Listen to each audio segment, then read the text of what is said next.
군대를 만기 전역하고 집으로 왔습니다. 군대에 가기 전엔 다른 집이었는데 제가 군 생활을 하던 사이 또 다른 곳으로 이사를 했더군요. 저는 어머니가 보낸 주소를 받아들고 새로운 집으로 이사한 제 가족이 있는 보금자리를 겨우 찾아왔습니다. 이번 이사만 벌써 12번째네요. 정말 지긋지긋합니다. 엄마와 동생들은 마침 이사 마무리 작업 중이더군요. 엄마와 두 동생이 무지 고생했네요.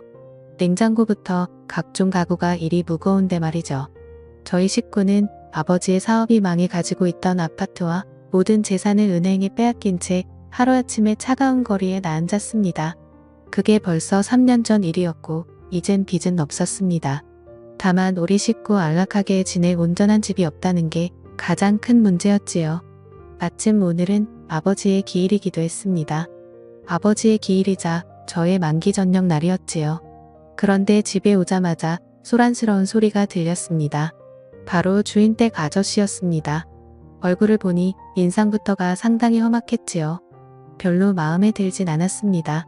주인댁 아저씨는 저희가 이사 오면서 멀쩡했던 대문이 파손됐으니 이를 저희에게 변상하라고 우겨댔습니다. 제가 뭐라 설명을 해도 멍청한 속이에 격릴지더군요. 그것도 아무런 증거도 없이 막무가내로 우리에게 덮어씌우니 참으로 답답했습니다. 원래부터가 이랬는데 말이죠. 저는 가뜩이나 아버지가 없는 것도 서러운데 하지 않은 일을 했다는 오해까지 받으니 저녁 첫날부터 기분이 별로였습니다. 그래도 어쩌겠습니까? 저는 첫날부터 주인 집과 마찰을 빚고 싶지 않아 변상하며 좋게 지내자던 어머니의 의견을 따르기로 했습니다. 그렇게 그 재수없는 집에서 한 달이 지났을까요? 어느 날 주인집 딸내미와 마주쳤습니다. 이곳 주인집 아저씨에게 저와 비슷한 나이를 가진 자식이 있었다는 사실을 저는 오늘 처음 알았습니다. 그런데 아버지를 닮아서 그런지 여자애가 상당히 기고만장하며 버릇이 없더군요. 세입자 주제에 왜 정문을 사용하냐며 혼잣말로 짜증을 내는 겁니다. 어쨌건 저는 그 후로 그 재수없는 여자애와 마주치기 싫어 뒤에 있는 작은 쪽문만 이용했습니다. 제 어머니와 동생들에게도 뒤쪽에 있는 쪽문을 사용하라고 신신당부했지요. 주인집 딸내미 성격이 보통이 아니라며 가진 흉은 다 보면서요.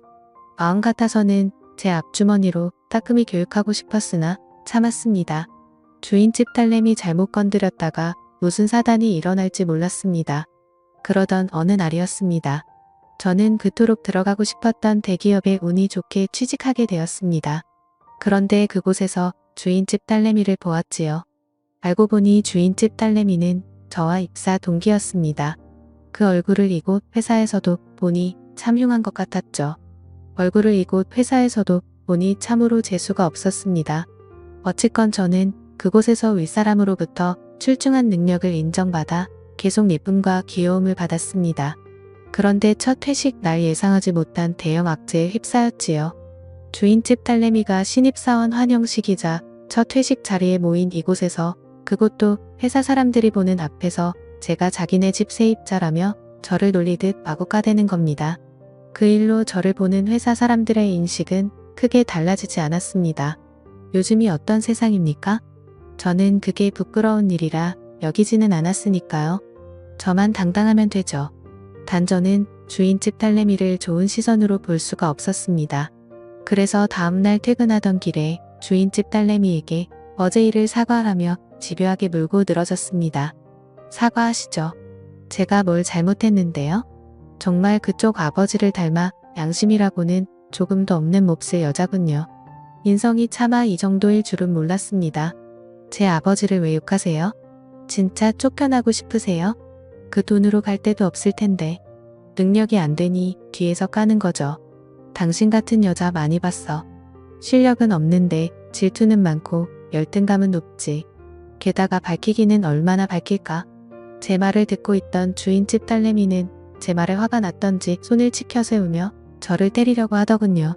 저를 보는 그 눈빛이 얼마나 매섭던지 소름 끼쳤습니다. 엄마도 저는 때리지 않고 어려서부터 우냐우냐 키웠습니다.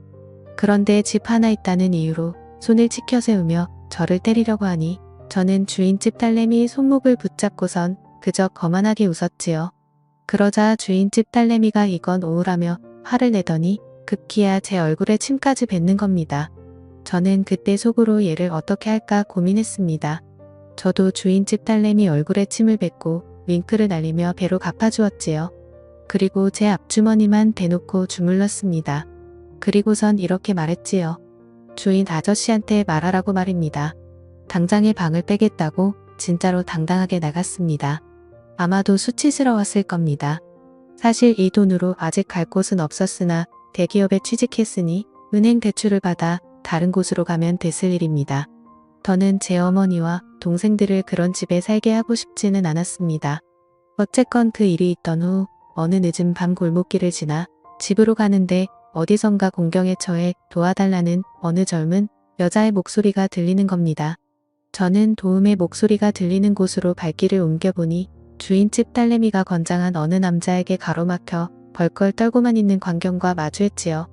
저는 주인집 딸내미를 외면하고 싶었으나 미운 정도 정이라며 그냥 지나칠 수가 없어 무슨 일이냐며 모른 채 성큼성큼 다가갔습니다. 주인집 딸내미 말로는 얼마 전 지인 소개로 만나게 된 남자인데 최근까지 연락처를 주고받으며 지내다가 며칠 전 직접 만났는데 막상 만나보니 별로라 그만 보자 했다가 이런 동변을 당하게 되었다고 듣게 되었습니다.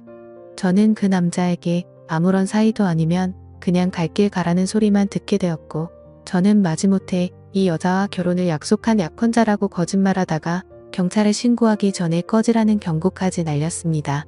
그렇게 주인집 딸내미는 저희 도움으로 위기에서 벗어났고 그 일이 있던 후 저와 그녀는 회사에서 부쩍 가까워졌습니다. 그래도 서먹하기는 마찬가지였죠. 그러던 어느 날이었습니다. 퇴근하려는데 굵은 소나기가 내리더군요. 주인집 딸내미는 우산을 챙겨왔는데 저는 우산이 없었습니다. 그래서 비가 그칠 때까지 기다렸다 가려는데 간 줄로만 알았던 주인집 딸내미가 저에게 다가와 우산이 크니 같이 쓰고 가자더군요. 저는 없는 살림에 돈을 아끼려고 우산 사는 것도 자제하려고 했었거든요. 어쨌건 저는 주인집 딸내미와 우산을 쓰고 지하철역까지 가는데 그래도 조금은 떨어져 걸었습니다. 그런데 자꾸만 한쪽이 비에 맞더군요. 주인집 딸내미도 한쪽이 젖기는 마찬가지였습니다. 그렇게 우리는 지하철역까지 간신히 왔습니다. 그런데 한쪽이 젖은 주인집 딸내미를 보니 은밀한 옷이 다 보이는 겁니다. 저는 낯뜨거워 시선을 자꾸만 내리는데 이런 저를 보며 주인집 딸내미가 웃더군요. 귀엽다면서요. 어쨌건 우리는 지하철을 타고 집으로 왔고 그 일이 있던 후 우리는 출근도 함께하고 퇴근도 함께하는 친구가 되었지요. 어쩌다 보니 그렇게 되었습니다. 그래도 주인집 딸과 세입자 아들이란 점은 변하지 않았습니다. 어느 날 주인집 딸내미가 술이나 한잔하자더군요.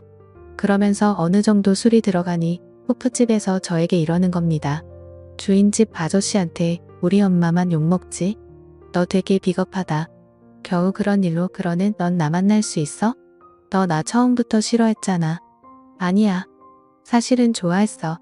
좋아해서 그랬던 거야. 진짜야? 바보. 사실 너 같은 남자는 처음이야. 뭣도 없는데 당당하고 자신감 있는 남자 말이야. 그러면서 주인집 딸내미가 뭔가 수줍은 듯 어필하는 시선을 보내네요. 저는 순간 고민했습니다. 저희 엄마가 주인집 딸내미를 되게 싫어했거든요. 그래도 엄마를 설득하면 될 일이니 어쨌건 주인집 딸내미와 술을 연신 마셔대면서 술에 취해갔습니다.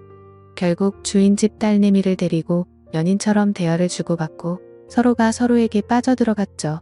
그날 이후에 저는 그곳에 살고 있는 주인집 딸내미와 또 우리는 어른들은 모르게 몰래 만남을 계속 이어갔고 급기야 서로가 좋아 결혼까지 약속하게 되었지요.